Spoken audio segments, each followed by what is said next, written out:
Hello and welcome to sports fact. मैं हूं आपके साथ अभिषेक भारद्वाज, मेरे साथ दिव्यांशु हैं। और दिव्यांशु, आज बहुत ही दिलचस्प टीमों के ऊपर हम बातचीत करेंगे, उनके प्लेइंग 11 पे बातचीत करेंगे, क्योंकि दोनों ही टीमें अपने अपने जगह पे संतुलित हैं। लेकिन कहीं ना कहीं दोनों में से एक टीम एक मुकाबला खेली है और दूसरी टीम दो मुकाबले खेली है। लेकिन हार के मामले में दोनों ही टीमें बराबर हैं, लेकिन जीत के मामले में एक टीम आगे, वो है लखनऊ सुपर जायंट्स। जी हाँ, पहला मुकाबला खेलते हुए सनराइजर्स हैदराबाद को राजस्थान रॉयल्स के हाथों हार का सामना करना पड़ा था। वहीं अगर गुजरात टाइटंस की बात करें तो गुजरात टाइटंस ने लखनऊ सुपर जायंट्स को हरा दिया था, यानी लखनऊ की टीम को एक हार का सामना करना पड़ा था। और दूसरा जो जीत मिली है वो मिली है चेन्नई सुपर किंग्स के ऊपर लखनऊ सुपर जायंट्स को। तो कंफ्यूज नहीं होना है, बात करेंगे एक तरफ लखनऊ सुपर जायंट्स की टीम होगी और दूसरी तरफ सनराइजर्स हैदराबाद की। कप्तान के तौर पे एक तरफ केन विलियमसन और दूसरी तरफ आपके प्यारे केएल राहुल। तो देखिए, लखनऊ सुपर जायंट्स नई नवेली टीम के लिहाज से अगर देखें तो आगाज कहेंगे शानदार नहीं था, क्योंकि गुजरात टाइटंस वो भी नई नई टीम है, उसके हाथों आपको हार का सामना करना पड़ा। उसके बाद अगर देखें तो आपने जिस तरीके से पिछले साल की चैंपियन टीम यानी चेन्नई सुपर किंग्स को आपने हराया, वो आपके लिए काबिले तारीफ थी। लेकिन ऑन पेपर जो लगातार बातचीत कह रहे हैं हम कि चेन्नई सुपर किंग्स की टीम उतनी मजबूत नहीं है जितनी आईपीएल के अब सभी सीजनों में अब तक रही है। तो पिछले 14 सीजन की बात हटा दे तो चेन्नई सुपर किंग्स के लिए ये 15वां सीजन कुछ खास होता हुआ नहीं दिखाई दे रहा है। दो मुकाबले के लिए दोनों ही हारी है और तीसरे मुकाबले में कहीं ना कहीं पंजाब किंग्स के साथ भिड़ंत भी है। रिजल्ट देखेंगे क्या कुछ होता है। लेकिन अभी के चर्चा करते हैं, अभी जो चर्चा हम कर रहे हैं, तो चलिए सबसे पहले शुरुआत करते हैं सनराइजर्स हैदराबाद की टीम के साथ। तो सबसे पहला नाम आता है कप्तान के तौर पे केन विलियमसन का। केन विलियमसन की अगर बात करें तो जिस तरीके से उनकी टीम ने खेल दिखाया था, जिस तरीके से, तो कह सकते हैं कि राजस्थान रॉयल्स के खिलाफ कप्तान का जो प्रदर्शन था वो कप्तानी पारी नहीं थी। बिल्कुल, देखिए कप्तानी पारी नहीं थी और काफी नाखुश भी थे बिल्कुल, और अनलकी भी थे, क्योंकि उनके कैच पर विवाद जो है अभी भी चल रहा है। अभी भी कि आउट थे, नॉट आउट थे, हमने वीडियो भी बनाया था उनके लिए। बिल्कुल, देखिए तो केन विलियमसन का चलना बहुत जरूरी है, क्योंकि कप्तान जब सीना तान होकर चलता है तभी जो टीम है आगे बढ़ती है। केन का बॉटल खुलना बाकी है अभी, केन का बॉटल खुलना बाकी है, क्योंकि केन की अगर बल्लेबाजी की बात करें तो उन्होंने 7 गेंदें खेलकर मात्र 2 रन बनाए थे। तो कहीं ना कहीं शुरुआत में राजस्थान रॉयल्स के गेंदबाजों ने दबाव बनाया था, जिस कारण से इनका जो गेंद ज्यादा दिखाई दे रहा है और रन कम है। उसके बाद अभिषेक शर्मा आते हैं। अभिषेक शर्मा की बात करें तो उन्होंने भी 19 गेंदें खेली और 9 रन बनाए। तो कहीं ना कहीं बहुत ही खराब मतलब राजस्थान रॉयल्स के खिलाफ शुरुआत रही थी सनराइजर्स हैदराबाद की। तो इस शुरुआत की उम्मीद तो किसी भी हद तक जाकर आप सोचिए तो सनराइजर्स हैदराबाद नहीं चाहेगी कि इस याद को दोहराया जाए, क्योंकि आप सोचिए टॉप 4 अगर बल्लेबाजों की हम बात कर लें तो जिस तरीके से आरआर के खिलाफ बल्लेबाजी रही थी, केन विलियमसन 2 रन पे आउट हो गए। अभिषेक शर्मा, ये नाम याद रखिएगा, प्लेइंग 11 में भी हम यही नाम आपके लिए बता रहे हैं। फिर अभिषेक शर्मा 9 रन बनाकर आउट हो गए। राहुल त्रिपाठी की अगर बात करें तो 0 रन पर गए थे राहुल त्रिपाठी। उसके बाद निकोलस पूरन की बात आती है, एलबीडब्ल्यू हुए थे बोल्ट की गेंद पे और वो भी 0 रन बनाकर गए थे।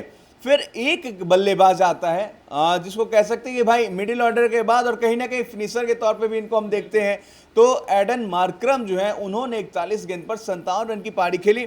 तो अभी तक हमने आपको 5 खिलाड़ियों का नाम बताया है, उसमें कहीं ना कहीं दीपांशु मुझे लगता है कि जो बल्लेबाजी क्रम है उसमें एडम मार्करम के लिए भी कोई पिच बदल नहीं गई है। बल्लेबाजी करने जब आए थे तो पिच वही होगी, कंडीशंस वही होंगे, दबाव भी ज्यादा होगा, क्योंकि शुरुआत के आप देखिए जिस तरीके से 2 रन 9 रन 0-0 4 जो बल्लेबाज जिस तरीके से आउट हुए हैं, तो अंडर प्रेशर आकर एडन मार्करम ने जिस तरीके से बल्लेबाजी की, क्या कहना चाहेंगे? देखिए 211 रन का अगर टारगेट चेस कर रहे हैं और अगर आपके टॉप 4 बल्लेबाज 10-10 रन भी नहीं बना पा रहे, बिल्कुल, या दहाई का आंकड़ा नहीं छू पा रहे, उसमें से 211 रन जबकि आपको जीत के लिए बनाने हैं। राजस्थान रॉयल्स ने 210 रन बनाए थे, टारगेट दिया था, अच्छे खासे टारगेट था। और 211 रन के जवाब में अगर आपके 2 मिडिल ऑर्डर बैट्समैन 0 पर आउट हो जाते हैं तो किस तरह से टीम पर प्रेशर आ जाता है वो ओपनिंग पेयर भी फ्लॉप, 2 रन और 9 रन की कंट्रीब्यूशन आप किस हद तक देख सकते हैं। फ्लॉप, उसके बाद लोअर मिडिल ऑर्डर ने आपकी थोड़ी लाज बचाई कि वहां तक पहुंच पाए, 149 बिल्कुल पहुंच पाई। तो एडन मार्करम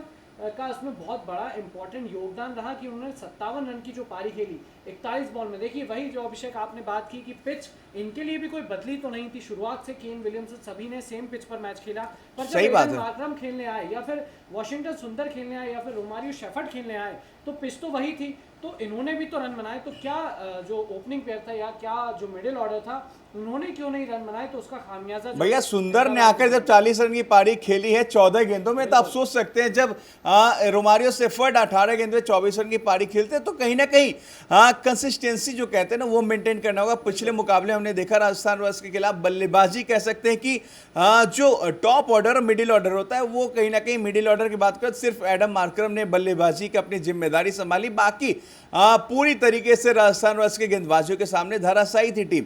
लेकिन अब बात आती है लखनऊ सुपर जायंट्स की टीम की। लखनऊ की टीम भी किसी भी हद से देखें तो कमजोर टीम नहीं है, बहुत ही मतलब और दावेदारी के भी लगातार पेश कर रही है। जिस तरीके से चेन्नई सुपर किंग्स को लखनऊ ने हराया था, उसके बाद तो हौसले बहुत ही ज्यादा बुलंद है।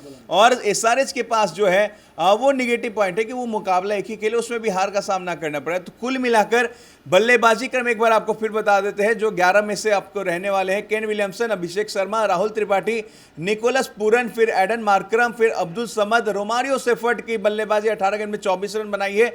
फिर उसके बाद आते हैं वाशिंगटन सुंदर, भैया 14 गेंद में 40 रन की लाजवाब शानदार जानदार और कहें कि आग लगा देने वाली, आफत मचाने वाली पारी थी, जबरदस्त पारी, और 5 चौके 2 छक्के लगाए थे।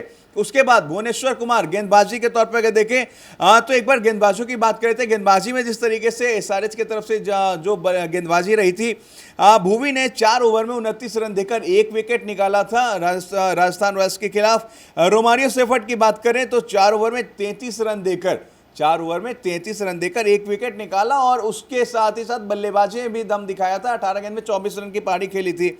उसके बाद अगला नाम जो आता है उसमें आप देखिए उमरान मलिक की बात करें, शानदार गेंदबाजी की थी उमरान मलिक ने, तारीफ करने हुई, क्योंकि 4 ओवर में 39 रन देकर 2 विकेट कहीं ना कहीं निकालने में जरूर सफलता पाई थी उनकी गेंदबाजी के द्वारा एसआरएच की टीम ने।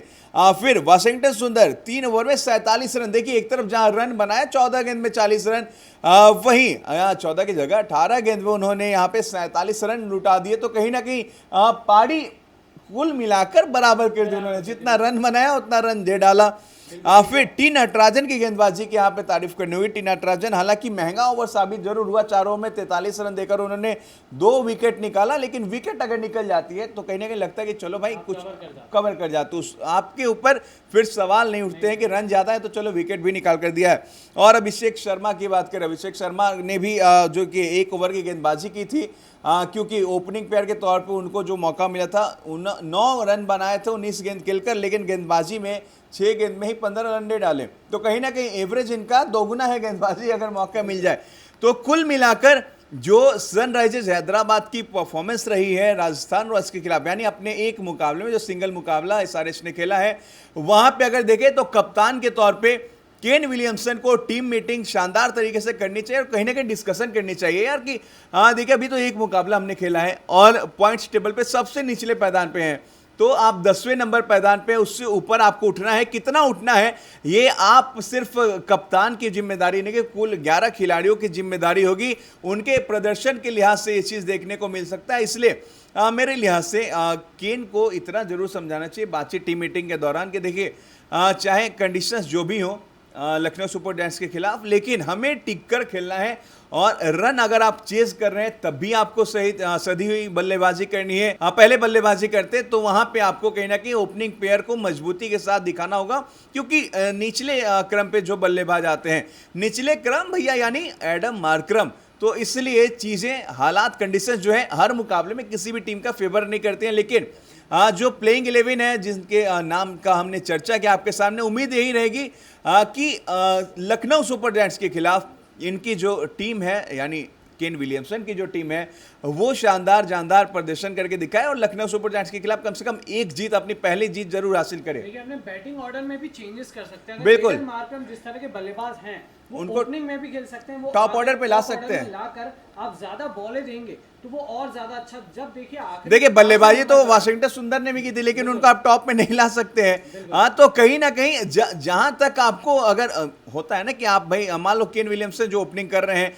फिर राहुल त्रिपाठी जिस तरीके से तीसरे नंबर पे आ रहे हैं, तो अगर मतलब बैटिंग ऑर्डर को आप चेंज करना चाहते हैं तो चेंज कीजिए, लेकिन एट द एंड आउटकम देखा जाएगा कि आप अगर चेंजेस भी लाते हैं तो क्या उससे फायदा होता है नुकसान होता है, क्योंकि शुरुआत एक मुकाबला आपने खेल लिया है, एक आध मुकाबले और है जहां पे आप एक्सपेरिमेंट कर सकते हैं, क्योंकि उसके बाद फिर प्रेशर बढ़ने लगेगा, पॉइंट्स टेबल देखकर आप भी कहीं ना कहीं परेशान हो जाएंगे केन विलियमसन जी।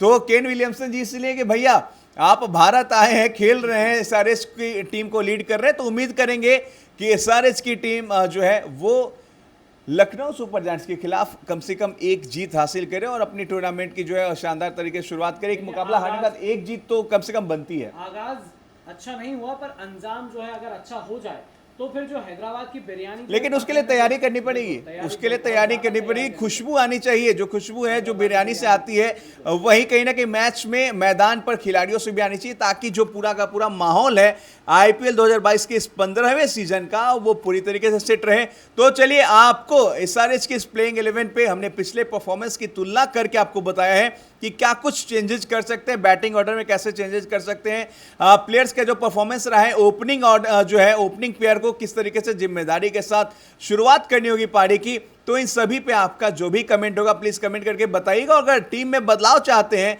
और कोई सजेशंस है तो प्लीज कमेंट बॉक्स में कमेंट करके जरूर बताइएगा। बहुत बहुत शुक्रिया, और साथ ही साथ चैनल को लाइक शेयर सब्सक्राइब करना ना भूलें। Thank you.